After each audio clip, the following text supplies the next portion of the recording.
This is the Navigating Adult ADHD podcast, here to help you navigate and thrive with ADHD in adulthood. I'm your host, Zena, and I was diagnosed at age 36. As with many ADHDers, I have a rebellious and non-conformist style, and that means that there will likely be swearing in the coming episode.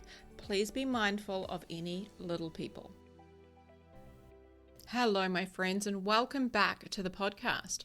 We are going to be talking today and also next week, so for our next 2 episodes, about dopamine. All things dopamine, and I am very excited to bring this to you, and there is just so much information that I think is so important to know and understand. So I have decided to split this into 2 episodes because otherwise it's going to be a bit of overkill or a lot to take in, I think, and I really want to encourage you to absorb. So we are going to start today by talking about what dopamine is and the role that it plays in our brains. I'm going to share with you some specific activities that impact our dopamine and talk about by how much they impact it, how much they can increase our dopamine levels. Speaking of dopamine levels, we're going to talk about a baseline level and understanding what that means for each of us and how that relates to those of us with ADHD, why it's really important to understand it. And also we're going to talk about how specific dopamine producing activities take us below that baseline and can sometimes keep us below that baseline for a long period of time.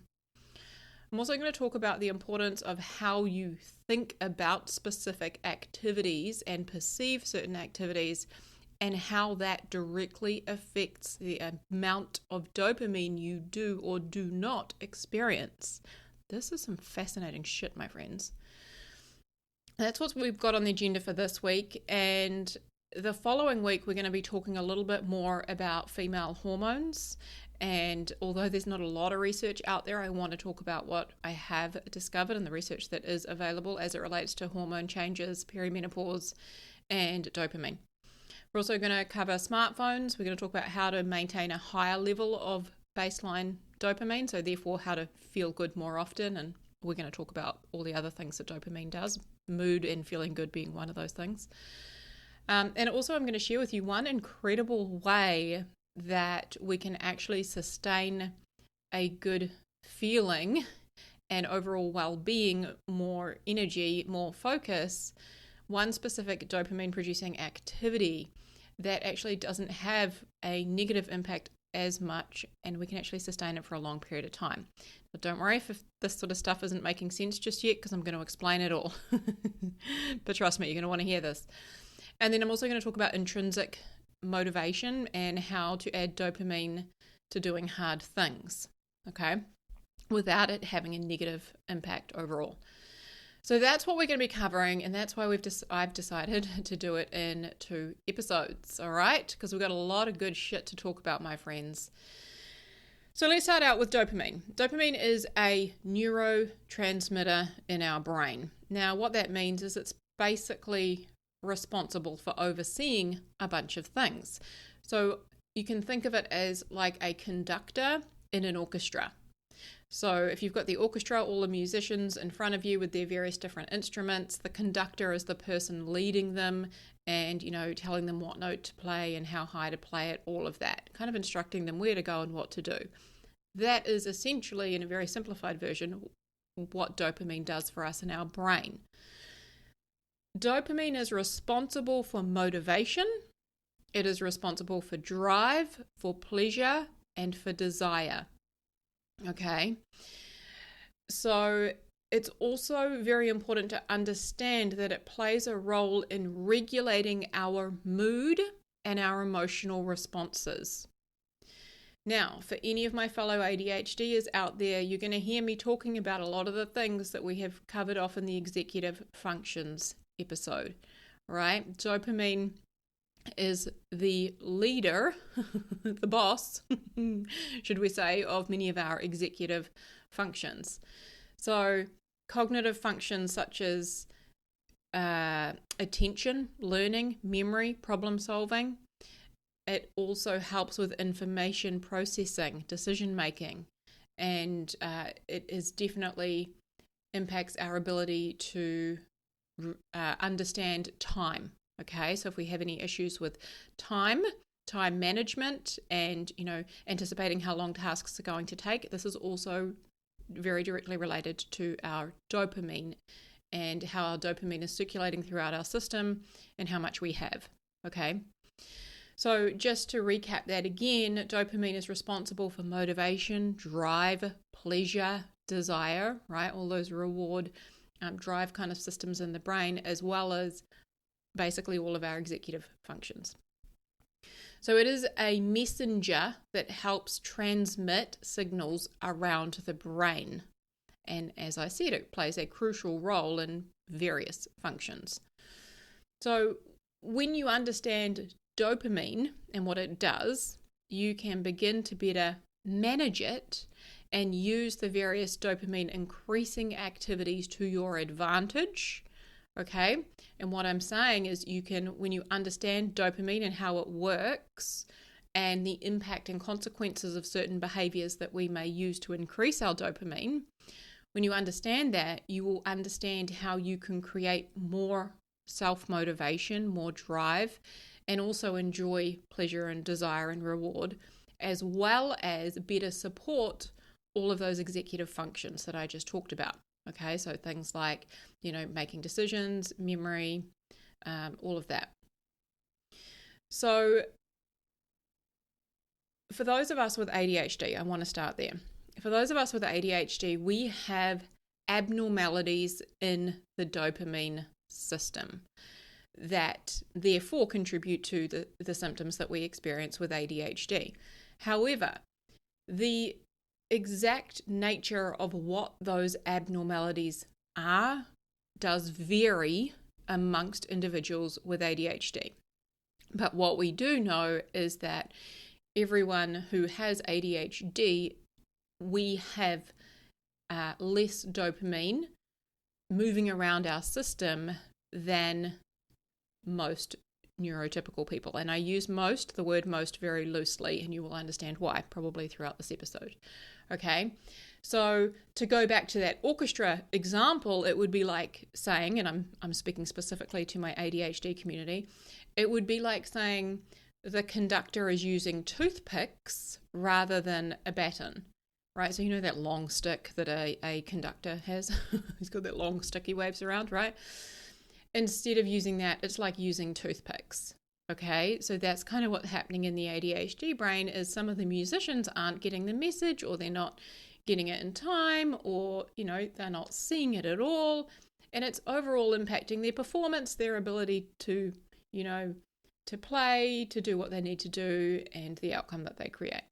Okay, so I think it's fair to say that dopamine is actually incredibly important for all humans, not just those of us with ADHD, but for everyone.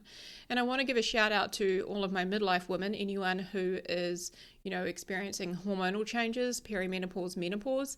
Having an awareness of dopamine, I think, is going to help you hugely throughout that process as well. Okay. So as I was saying, it helps all humans to understand it. It will help you when you do understand it to feel better.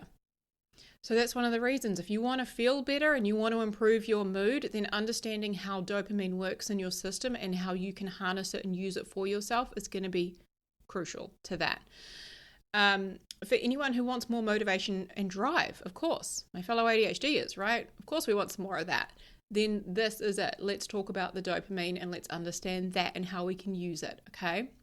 I myself, in doing this research, and I've been doing it now, I want to say probably about a week. I've lost track of hours. It's one of those things where my ADHD hyperfocus kicked in and I went down a rabbit hole learning about dopamine from various sources. But it has been incredibly empowering and like mind-blowing in the best way to have this level of awareness that I now have, and I'm able to share with you all. Okay? So let's start with this. We each have a different base level of dopamine. Okay, and remembering that those of us with ADHD, that level is lower than most neurotypical folks. And the way I like to visualize this in my brain is I think of a gas tank.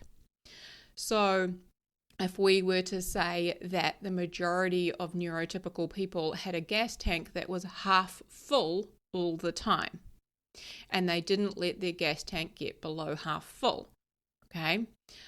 Those of us with ADHD, our gas tank is about a quarter full, maybe a little closer to empty sometimes. And that is our baseline. That is where our tank always sits, okay?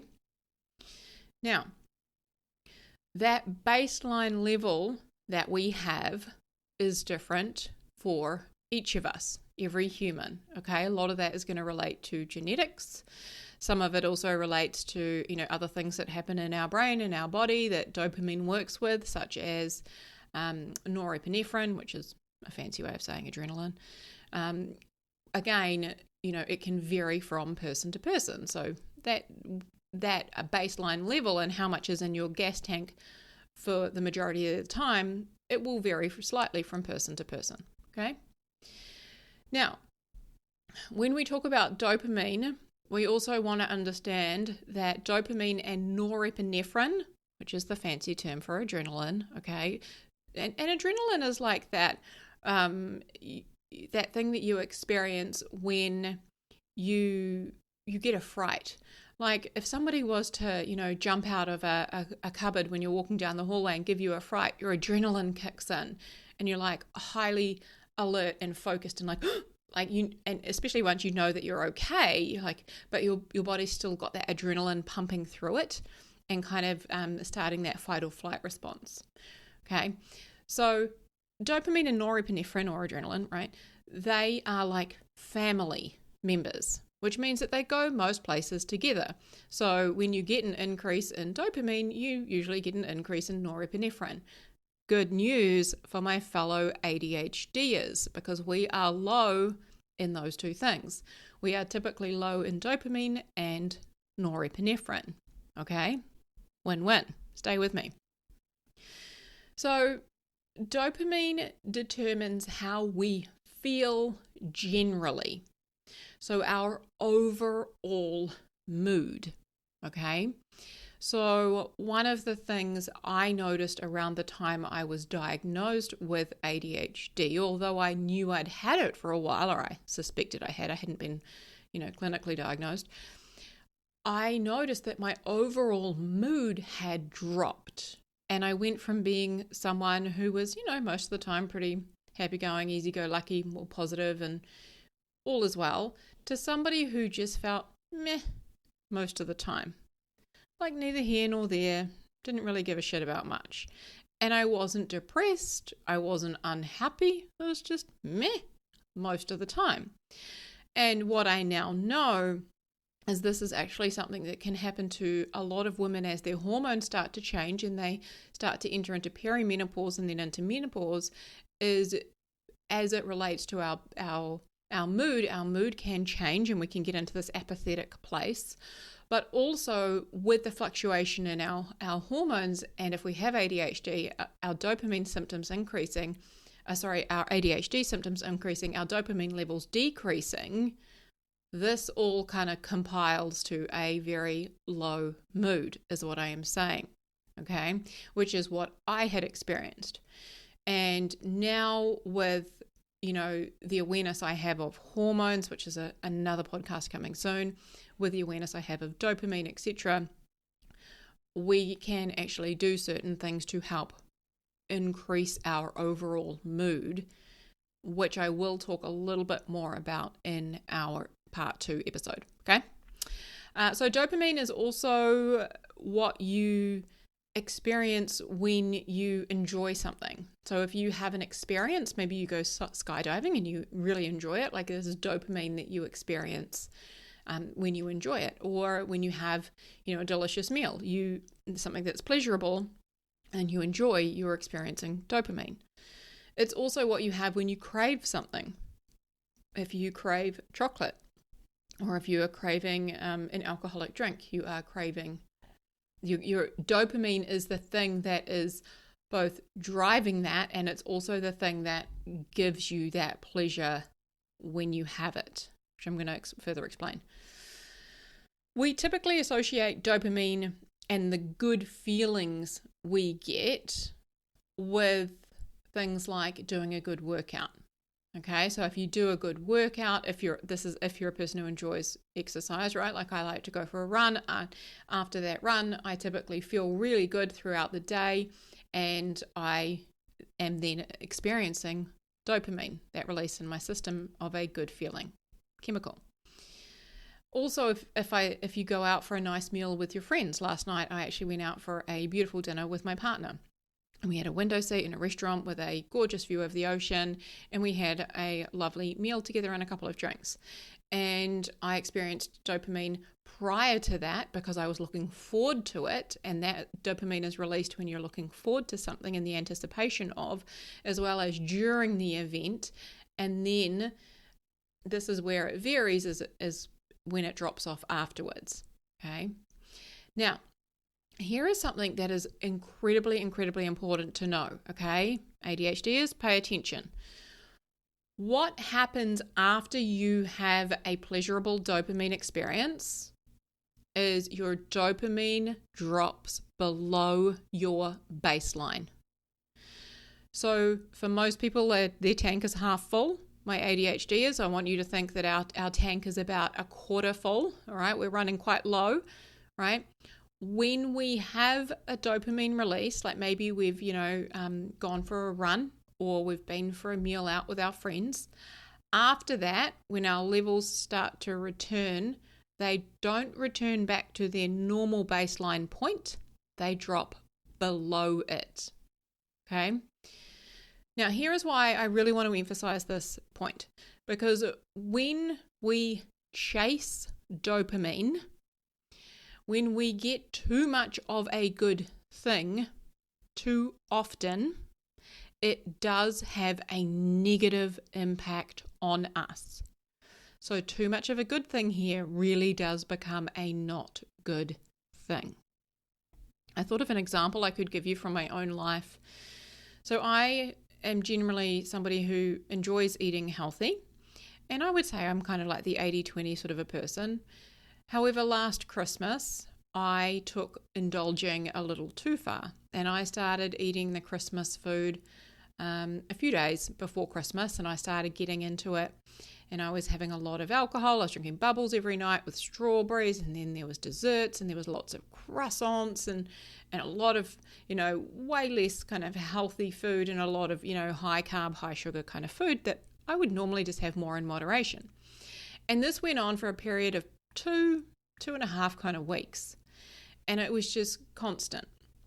And when I eventually went back to my more regular healthy eating habits, I experienced a big drop in my mood, and I was feeling really reluctant to do it, and all I was craving was all of those things that I wasn't now having. I felt really low, and I wasn't enjoying eating healthy.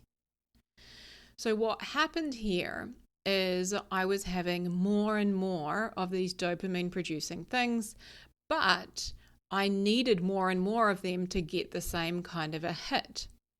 So I went from having 1 glass of bubbles to having 2 glasses of bubbles, up to 3 glasses of bubbles every night, because I needed more and more and more to get that similar kind of a hit. But what I didn't realize is gradually over time, when that dopamine was wearing off, is it was plunging below my baseline. And it would stay down for longer, and it would go further back, further back, further back. So my baseline level of dopamine was slowly decreasing, and I was spending more time in that area than in the more pleasurable area. Okay. Dopamine has everything to do with how you feel overall. Okay, that overall mood that you experience. It has everything to do with motivation and your ability to push through and use effort to accomplish things. So you may have met someone who has no drive, no ambition, someone who you might perceive as lazy. And that person will have a very low base level of dopamine. Many of my ADHDers will relate to this, having, perhaps being referred to at some time in your life as being lazy or, lacking in drive and ambition. My school report was one of the ones that said would do well if she applied herself. And that kind of leads to the idea that, she's lazy, she's not applying herself. When in actual fact, I didn't know at that stage that I had ADHD. I had a lower baseline level of dopamine than most people in my class. Therefore, that explains that.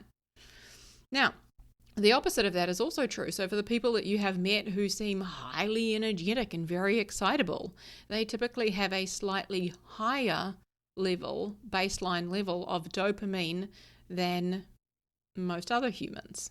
Okay, back to that gas tank example. If you think about, instead of being at half full, they might be somewhere up towards 3/4 full. That might be their baseline where their level sits most of the time. So here is something that really awesome to know. We can get higher levels of dopamine that actually stay with us for a sustained period of time, as in a number of hours, without using medication. Now, medication, when prescribed for ADHD, for example, is one way we can do this, but there are other ways that we can do this, which I'm going to share with you all. Now, typically, most activities that increase dopamine are very short-lived, and they also plunge us below baseline afterwards. And it's not that we bounce back up very quickly. We actually can stay down for a period of time. That can also directly relate to what the activity is, which I'll explore more. But we are going to explore specifically one thing I'm going to give you in the second part of this episode that we can do that has a huge positive impact on dopamine levels. Those of us with ADHD, those of us without, huge, okay? Stick with me. Now, again, when you understand dopamine, when you understand it, which is my aim of these 2 episodes, you can begin to better manage it and use the various dopamine increasing activities to your advantage, whilst also monitoring the consequences of using certain dopamine related experiences and understanding why certain things might happen after certain activities. Okay. So let's talk about what increases dopamine and how much. So when you do certain activities or when you ingest certain substances, your dopamine levels will rise, typically for a short period of time. Okay, so this is all based on studies that have been done, and I will I'll grab the details at the end and I'll tell you where you can get more information if you do wish to look at it. Okay, so first of all, these averages, as I said, have been measured throughout studies. So chocolate typically will take your dopamine levels 1.5 times above baseline. That's quite a good increase, 1.5 times. However, when you have that chocolate, it will go away after a few minutes, if not a few seconds. It is very short-lived. So having sex is another one. So it's both having sex, so the actual act of having sex with someone, but also the act of pursuing someone, whether that is foreplay or perhaps, you've just met someone at a bar and you are looking at going home together. Like the pursuit of and the act of having sex typically will double, so 2 times your baseline level of dopamine. Okay. Nicotine, so cigarettes, is 2.5 times. However, very, very short-lived. It will only last a matter of seconds. The next one here is cocaine, and that is 2.5 times. I'm not recommending you go out and do cocaine. And then we've got amphetamines, and this is one of the main categories that ADHD medication will fall into. Amphetamines typically 10 times your baseline level of dopamine. Okay. Now, caffeine is a really interesting one because many people associate caffeine with having being stimulated. I myself don't. I don't feel that I get a high or, anything that comes with it, although I do enjoy drinking it. There is obviously some dopamine attached, but caffeine will increase your dopamine a minimal amount. However, when you do have caffeine in the form of coffee or tea, okay, so the more natural forms of caffeine, not the ones that have been, what's the word I want, like ground down and put into things like energy drinks and all of that, right? We're talking about natural sources of caffeine. When you do have that, having caffeine will actually help you to move the dopamine around your system when it is produced. So I think of it as much like a lubricant of sorts. It helps to ease things up and move things around our brains. Okay. Now, as I said, this is very different to energy drinks, any like sodas that have caffeine in them, pre-workouts. Those, although yes, they do increase your dopamine levels, they will, the amount that it increases your dopamine, it will take that, and these haven't been measured, I don't have any studies for this, but it will, let's say it 2 times as your dopamine levels, it will take that and it will have the negative of that. So it will two times minus your dopamine levels afterwards, and it will stay that way for a period of time. Okay, so when we talk about like your baseline dropping below baseline afterwards, pretty much all activities we do that bring about dopamine will have us drop below our baseline, but certain activities will have us drop below further and stay below for longer. Okay, so be mindful of those activities, and I'm going to talk a bit more about them. Exercise is a great one because I myself know I have experienced huge dopamine, and I associate dopamine with exercise. However, and this was really fascinating to learn, it will differ. The amount of dopamine increase you get will differ depending on how much you enjoy the activity you are doing, which is going to be so unique to each of us. So if you love it, you love the activity you're doing, and you enjoy it, then on average you will get a 2 times increase in your dopamine. It will double. Okay. If you don't enjoy it, or you don't enjoy it that much, it will be less of an increase or no increase at all. Okay.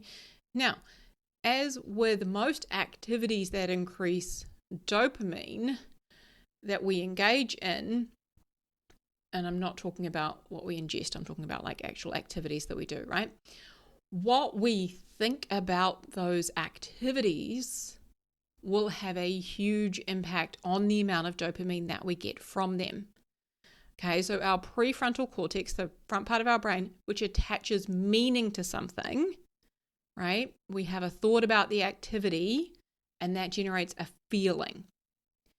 So the meaning that we attach to something, how we think about it, is going to impact our dopamine levels. Okay, so we can manipulate this in a very positive way. I don't think manipulate is the right word, but we can use this to our advantage because we can encourage ourselves to think about something and enjoy it as we're doing it, even if it is difficult, say exercise, for example, and then we can increase the level of dopamine we experience during and after the activity. Okay. Now, also what we think about in general can increase our levels of dopamine. It doesn't have to be specific to an activity. Okay. Thinking about something you enjoy can evoke dopamine. It can bring it about in your brain. You have likely experienced this when you've shared a memory with someone of a holiday you've been on. Right? If you're retelling a story about something that happened on holiday that you really loved and enjoyed, you will have been experiencing a dopamine release in your brain. Okay, you would have had that feel-good experience. So for me, when I'm out with my friends and they say, how are your cats? Because I'm a crazy cat lady, and I start telling them about all of my cat stories and pulling out my phone and showing them photos, I get a huge release in dopamine because I'm thinking about something I like and enjoy and sharing it. All right. When you get fired up and passionate and excited about something, you can experience an increase in your dopamine levels. Okay. We can also do this with hard work and with studying and submitting a project. You can experience an increase in dopamine depending on the meaning that you attach to that activity. Okay, you may not get an increase in your dopamine levels if you attach a meaning that doesn't, evoke positive emotion and therefore dopamine. Okay.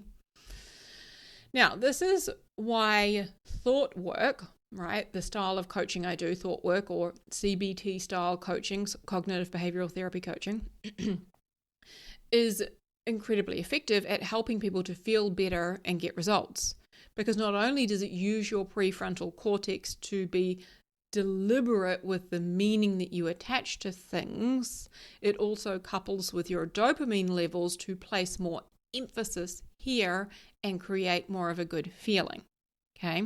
Now, this is why a lot of ADHD experts will encourage people with ADHD to pursue coaching, but also why all individuals can benefit hugely from coaching. Okay. And remember, if you want any help, I offer one-to-one coaching and I would love to work with you. So head over to my website and you can book a free consultation, zenajones.com. Okay. Now, one thing I want to talk about here is pre-workout. So pre-workout energy drinks. I started experimenting with these, maybe 5 or so years ago. I was house sitting for a friend and she had some and I thought, I'll give that a go. And what I noticed is, like, the first time I had it, I had a huge stimulation prior to the activity, prior to going to the gym. And it gave me huge motivation to go and then perform really, really well, like do heavy weights, sustain the cardio longer, all of that. So it's giving you dopamine ahead of your dopamine producing activity, right? Now, last year I got into quite a bit of a habit of doing this, and I noticed that it wasn't long before I needed more pre-workout, as in 1 scoop wasn't enough. I needed 2 scoops or 3 scoops. I needed more and more to try and get that level, that dopamine amount prior to the workout to really get me energized to get out the door.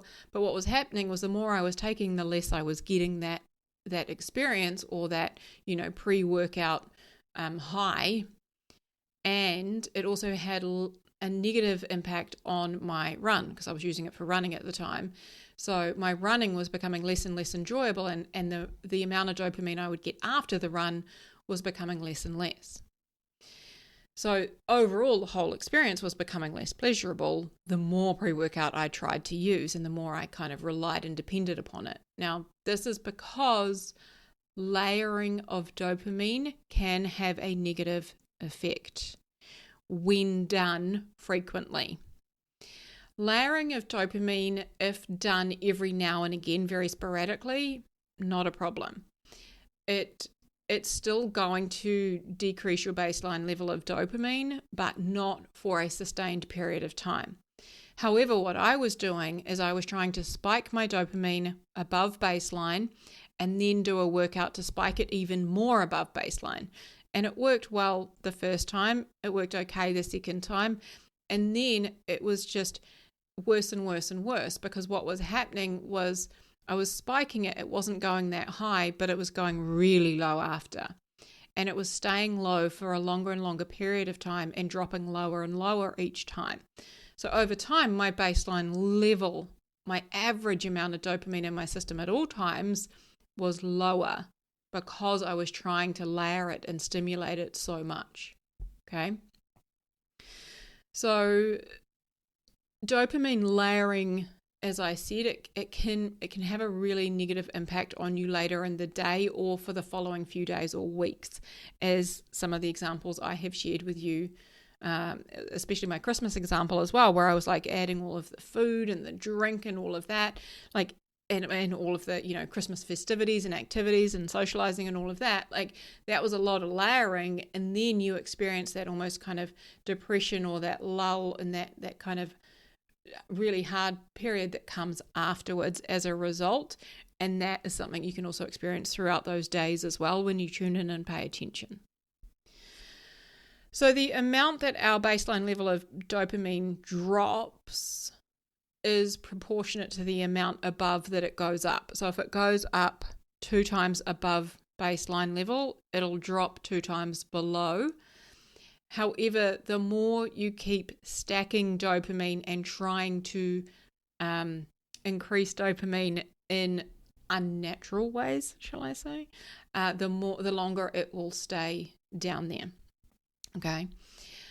I also thought of this as like a vulnerability hangover of sorts, in that I know when I have gone and, spoke at events that have been, incredibly pleasurable, like whether you're like me and you get a bit nervous and afraid ahead of time,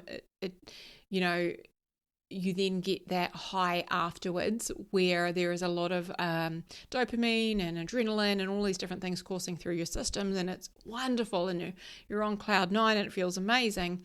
And then often what you'll experience in the following couple of days is you're like low and you really wish you could do it again, and like you can kind of have that up and then that down. Right. Another example I've got is when I remember running a half marathon years ago, and I felt so amazing, and I had put so much thought into this ahead of time, and the training was so hard, and finally I'd done it, and it just felt so incredible to have done it. And I was having, there's all the adrenaline and the dopamine running through my system. And I remember going home and sitting on the couch, and there was no one there, and I was by myself, and I just sat there and I felt shit. I was like, is that it? It's all done. It's over. But what had happened is I'd spiked my dopamine so high, and then it had to come down, and it went down below baseline, and then I just felt really, really flat. And that is very common. That is very normal as well. When we spike our baseline, when we spike our dopamine quite high, we're also going to need to expect a crash for it to go below baseline. Now, when we think about why our dopamine levels do drop below baseline, like why this happens in our bodies for all of us, one thing that I found really interesting in the research is that it does link back to our survival and our evolution as humans, okay? So as a human species designed to evolve, right, dopamine is the driver of that happening. It drives us to seek things. So if you think back to like being in the caveman, cavewoman days, dopamine was what got you to leave the cave and search for food, to, light fires and to hunt and to pick berries and do all of those things. Dopamine was what got you up and out the door to do that. And then when you get that dopamine reward, when you light the fire and you pick the berries and you get that reward, then you need that dopamine level to drop back down. So you need the release and the good feeling, which you get from getting it and succeeding, right?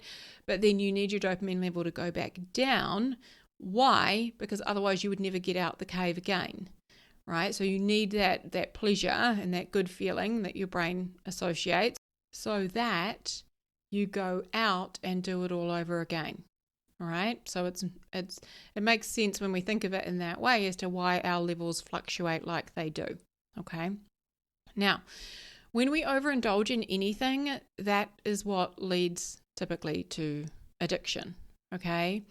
When, say, for example, if we rely on cocaine to get our dopamine hit and give us that motivation and that drive to get things done, what have you, whatever you would use it for, I don't know, I haven't used it.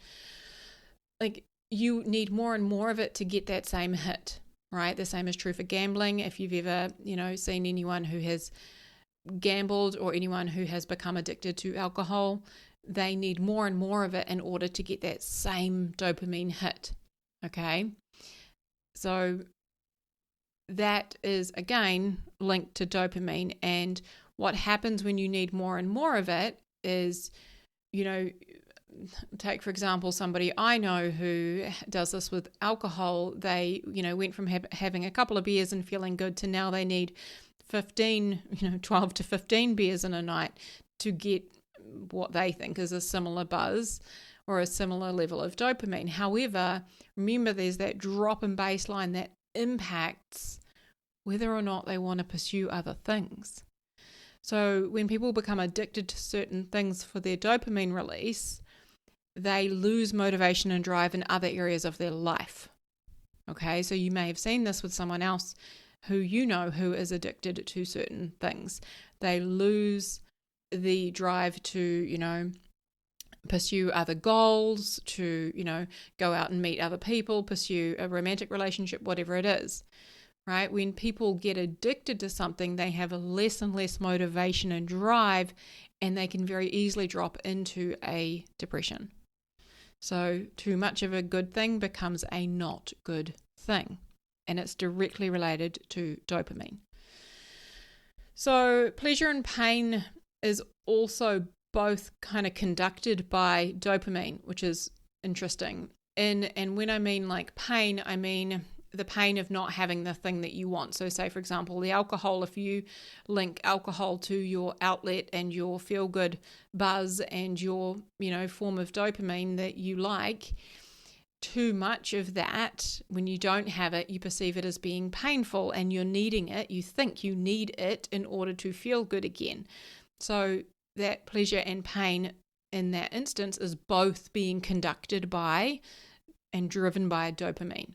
Okay, we experience it as wanting more of the thing that we're addicted to, or wanting more of the thing that we have linked our good feeling or our motivation or what have you to. And the pain comes back in the form of a lack of dopamine. Okay. I wanted to give you another example of this. So we've got kids in our house, and it is very easy to see this in action with the amount of device time that they get. So typically in the school holidays, because my partner and I work from home, they get more device time than they would regularly. Now, that has a negative impact, of course. So the more they are on a device, and by a device I mean whether they are on an iPad or watching TV or playing on the Xbox, the more they do that, the less they want to do other activities such as scootering outside, playing outside, kicking a ball around, building a fort, what have you, right? Whereas when that device time is kept to a minimum, which is regularly what would happen when school is in and, when they're here on the weekends and that sort of a thing, when device time is kept to a minimum, they are more motivated to do things outside of the devices. So whether that's like learning new tricks on the scooter and trying to perfect like a new soccer skill, or building a fort together in the living room or outside, again, those things, they do produce dopamine as well, but they're not specific to one thing that can easily start to kind of become the primary source of dopamine or pleasure. And we can very quickly sort of think that that's what I need to be happy. I need to be on a device, or that's my favorite thing to do is to do that. No, it's one of the options that you have very easily available to be on that device and to get that pleasure and reward from doing that. However, these other things that you do also do produce dopamine and joy and all of those good things, right? We see this with people who become addicted to anything, is the more they do it, like if they're hooked on a video game and they're playing it a couple of hours, and that couple of hours turns into 8 hours a day, and it turns into all night, it's very quick that they lose motivation and drive to do anything else in their life and can become quite low mood, right? So again, we see this with the kids in our house. We're quite mindful of it now. All right, my friends, we have already about to hit 45 minutes. So just a reminder, in part 2, we're going to be talking about hormones as it relates to dopamine. We're going to talk about smartphones, how to maintain a higher baseline level of dopamine. I'm going to give you that one natural, amazing option to increase your baseline level of dopamine for a long period of time without having that huge negative below baseline effect. And we're also going to talk about intrinsic motivation and how to add dopamine to doing hard things. All right, my friends, if you're enjoying this episode, please leave us a review, please hit subscribe, and also share it with a friend, someone who you know will benefit. That would be greatly appreciated. Huge, huge love to you all. Take care. I'll see you soon. Hey, friend. I know exactly what it's like to feel frustrated and confused with your ADHD, and to wish that you could better understand what the hell is going on in your brain. And that's exactly why I created my coaching program, Thriving with ADHD. Inside Thriving with ADHD, you learn a step-by-step process to set and finally achieve your goals, to understand yourself and your ADHD. It's where you learn to feel better and manage your emotions and create systems and processes that work for you with your ADHD brain. This is designed for you to learn how to thrive with ADHD so you can create the life that you were meant to live.